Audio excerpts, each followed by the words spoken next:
오늘 우리가 함께 볼 하나님의 말씀은 마가복음 7장에서 8장까지 말씀입니다. 마가복음 7장에서 8장까지의 말씀을 함께 보도록 하겠습니다.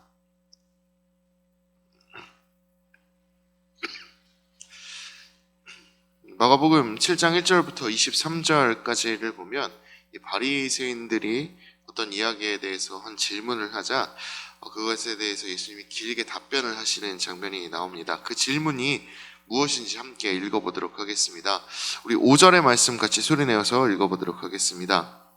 이에 바리새인들과 서기관들이 예수께 묻되 어찌하여 당신의 제자들은 장로들의 전통을 준행하지 아니하고 부정한 손으로 떡을 먹나이까? 이 3절과 4절을 보면 이 장로들의 전통에 대한 설명이 나오는데 음식을 먹기 전에 손을 잘 씻는 것이다 라고 이야기를 합니다. 그렇게 하지 않으면 이 사람들은 음식을 먹지 않았습니다. 장로들이 이렇게 손을 씻는 전통을 만들어내고 고수한 이유는 무엇일까요? 아마 처음에 이렇게 손을 씻는 전통을 만들어낸 것은 이 정함과 부정함을 중요시하는 구약의 율법을 조금 더 잘 지키기 위함이었을 것입니다. 혹여나 밖에 나갔을 경우 더러운 것이 이 손에 닿았을 수도 있고 부정한 것이 손에 닿았을 수도 있고 그런 것들이 혹시나 공기 중에 날려서 손에 닿았을 수도 있기 때문에 조심하기 위하여 이 몸에 더럽히는 것을 부정을 타는 것을 피하기 위하여 손을 깨끗이 씻는 것을 그렇게 음식을 먹는 것을 조심하는 것이었습니다. 여러분 마스크를 쓰는 것도 같은 이유입니다. 코로나 기간 동안 우리가 마스크를 쓰고 다녔던 이유가 무엇입니까? 혹여나 공기 중에 날린 그 코로나균에 감염되는 것을 조심하기 위함이었습니다. 그래서 코로나 기간 동안에는 우리 마스크를 쓰고 다니는 것은 마치 공공장소에서의 예의와도 같았습니다. 우리 이 코로나 기간 동안 마스크를 쓰지 않고 활보하는 사람들을 보면 어떤 생각을 가졌습니까? 저 사람은 왜 저러고 다닐까? 좀 민폐가 아닐까? 오히려 이런 생각을 저희들은 반대로 했죠. 마찬가지로 손을 씻는 건 역시도 처음에는 좋은 전통에서 시작을 했던 것일 겁니다. 그러나 오랜 시간이 흐르면서 이는 두 가지 잘못된 점을 만들어냈습니다. 첫째는 그 뜻을 잊은 채 형식에만 치우쳐서 보여지는 것에만 집중하는 형식주의가 만들어지게 되었고, 둘째는 부정에 대해서 잘못된 인식을 하기 시작한 것입니다. 첫 번째 형식주의에 대해서 이야기를 드려보도록 하겠습니다. 다시 한번 마스크에 대해서 이야기해 보겠습니다. 제가 지금 일부러 마스크를 쓰고 올라왔습니다. 여러분 어떤 생각을 하셨습니까? 감기 걸리셨나? 뭐 이런 몸이 안 좋나? 이런 생각을 하셨죠. 여러분 네 그렇게 생각하실 것 같은데 사실 멀쩡합니다. 안 써도 됩니다. 이 이야기를 하고 일부러 쓰고 올라왔습니다. 지금 우리는 이렇게 마스크를 쓴다라는 것을 대수롭지 않게 생각을 하고 그런 이제 상황 속에서 살아가고 있습니다. 그런데 여기서 이 마스크를 쓴다라는 것에서 한 발자국 더 앞으로 나간다라고 한번 생각을 해봅시다. 마스크를 쓰는 게 건강을 위한다라는 그런 것을 넘어서 공식적인 자리에 설 때에는 꼭 행해야만 하는 이런 형식처럼 굳어진 것입니다. 그래서 마스크를 쓰지 않으면 저 사람은 왜 공식성상에 쓰는데 마스크를 쓰지 않는가? 다른 사람들 앞에서 왜 마스크를 쓰지 않는가? 예의 없는 사람이다. 이런 생각들로 이제 사람들의 관념적인 것으로 굳어져 버린 것이죠. 여러분 이런 상황이 우리들 가운데 나타나게 된다면 여러분 어떤 마음이 드십니까? 건강을 지킨다라는 근본적인 목적보다는 마스크를 쓴다라는 행위와 형식적인 것들에 집착을 해서 본래의 목적을 잃어버린 이런 상황을 보면서 우리는 어떻게 생각을 해야 할까요? 우리는 오늘 예수님의 말씀의 형식주의가 이런 것이다 라고 생각을 할 수 있을 것입니다. 예수님은 장로들의 손 씻는다는 전통이 가지고 있는 그 좋은 뜻을 잃어버린 채 단지 그 형식에만 집중하고 본질을 잊은 이 사람들을 향해서 그들의 이 전통이 얼마나 잘못된 방향을 향하고 있는 것인지, 그리고 그들이 지키고 있는 이 전통이 얼마나 맹목적인 것인지를 이야기를 하고 계십니다. 그것을 예수님께서는 잘못되었다 말씀하기 위하여 그들의 다른 전통을 한 가지를 더 들어서 이야기를 하십니다. 예수님께서 말씀하시고 계신 그 전통이 무엇인지 우리 11절부터 13절까지의 말씀을 함께 읽어보도록 하겠습니다. 너희는 이르되 사람이 아버지에게나 어머니에게나 말하기를 내가 드려 유익하게 할 것이 고르반 곧 하나님께 드림이 되었다고 하기만 하면 그만이라 하고 자기 아버지나 어머니에게 다시 아무것도 하여 드리기를 허락하지 아니하여 너희가 전한 전통으로 하나님의 말씀을 폐하며 또 이 같은 일을 많이 행하느니라 하시고, 고르반이라는 전통이 그들 가운데 있었는데 그 전통을 들어 예수님께서 말씀하고 계십니다. 고르반 역시도 이 전통 가운데서 행해지는 것 하나로 하나님께 이 바침으로 인하여 다른 사람들이 그 물건을 사용하지 못하게끔 하는 것입니다. 하나님께 드리겠다라는 그 마음에서 다른 사람들이 손을 대지 못하고 오직 이것은 하나님의 것입니다 라고 고백하는 그것은 좋으나, 문제는 그것을 가지고 진정으로 섬겨야 할 사람들을 섬기지 않고 사랑하지 않고 하나님께 드렸다라는 말로 그들을 향해 섬김과 사랑을 나눠야 하는 그 수고로움의 자리를 회피해 버리는 것에 문제가 있다라고 예수님께서는 말씀을 하고 있는 것입니다. 이 사람들은 고르반이라고 외치면서 다른 사람을 찾아가 그것을 나누고 그리고 섬기고 사랑을 나누는 그 귀찮은 일로부터 벗어나 버리는 그런 좋은 핑곗거리로 고르반이라는 이 전통을 삼았던 것입니다. 형식이 말씀의 본질을 파괴하는 말도 안 되는 이 상황이 벌어졌던 것이죠.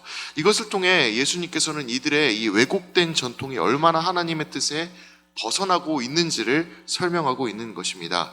이들은 형식을 가지고 하나님의 뜻을 무너뜨리는 중이었습니다. 물론 형식이 중요하지 않은 것은 아닙니다. 그러나 하나님의 뜻이 형식보다 앞선다는 것을 이 말씀을 통해 우리는 기억할 수 있어야겠습니다. 우리는 하나님이 원하시는 일을 해야 합니다. 그렇게 하나님께서 원하시는 그 뜻을 이루어가는 것, 그것이 우리에게 중요하며 형식이 중요한 것이 아니라 하나님께서 진정으로 원하시는 삶을 살아가는 것, 그것에도 목적을 두고 살아갈 수 있는 우리가 될 수 있기를 바랍니다. 예수님께서 이 두 번째로 이 가운데서 말씀하고 계시는 중요한 이야기는 이 부정에 대한 것입니다. 예수님께서는 진정한 부정이 무엇인지에 대해서 말씀을 하고 계십니다. 이 사람들은 이 손을 씻지 않는 행동 자체가 부정한 것과 동일하다라고 생각을 했습니다. 다시 한번 마스크를 통해 설명을 드리면, 여러분, 마스크를 벗는 행동 자체가 다른 사람들에게 위험을 주는 행동이 될 수 있습니까? 사실 그렇지 않습니다. 마스크를 벗는 행동이 그 사람에게 위험을 주는 것이 아니라 그 사람이 혹여나 병에 걸렸거나 전염병에 걸렸거나 아니면 감기에 걸렸거나 이런 병에 걸렸는지가 다른 사람에게 더 건강에 위험을 주는 것입니다. 건강하지 못한 사람의 입에서나 이 코를 통해 나오는 그 분비물들이 다른 사람에게 감염을 일으키는 것이죠. 예수님도 이것과 동일하게 말씀을 하십니다. 손을 씻지 않는 것, 그것을 통해 들어가는 혹여나 모를 부정한 것들이 사람들을 더럽게 하는 것이 아니다.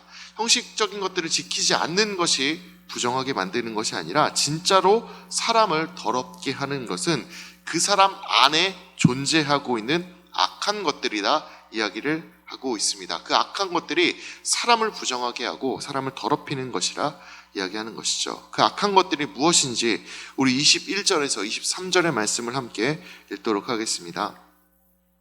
속에서 곧 사람의 마음에서 나오는 것은 악한 생각, 곧 음란과 도둑질과 살인과 간음과 탐욕과 악독과 속임과 음탕과 질투와 비방과 교만과 우매함이니 이 모든 악한 것이 다 속에서 나와서 사람을 더럽게 하느니라.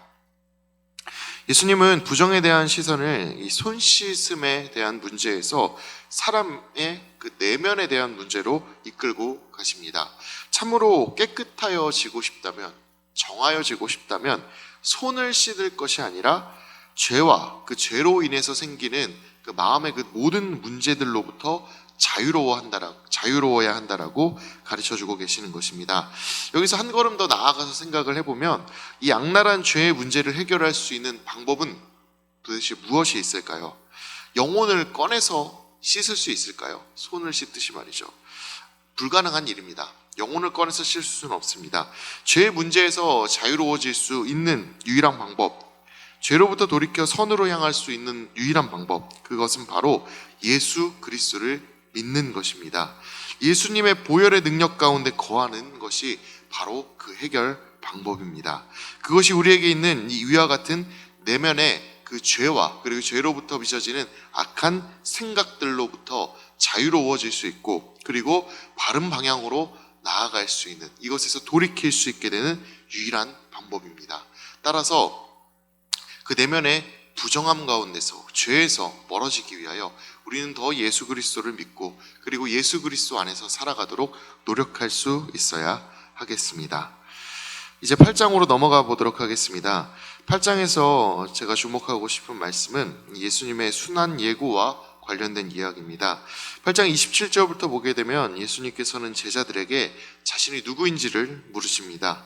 이에 베드로는 주는 그리스도시다 라는 이 귀한 대답을 합니다. 이 뒤에 예수님께서는 자신이 이제 순환을 받고 그리고 죽음에 이를 것이다 라는 이야기를 하고 계시는 것을 볼 수 있습니다. 이것을 들은 베드로의 반응이 어떠했는지 우리 32절, 8장 32절의 말씀 함께 읽어보도록 하겠습니다. 드러내놓고 이 말씀을 하시니 베드로가 예수를 붙들고 항변하매. 여러분, 이게 굉장히 글로 읽으니까 그렇게 이 상황이 와닿지 않는데, 이 베드로가 예수님을 붙들고 항변을 했다라고 합니다. 어떤 장면이었을지 감이 오시죠?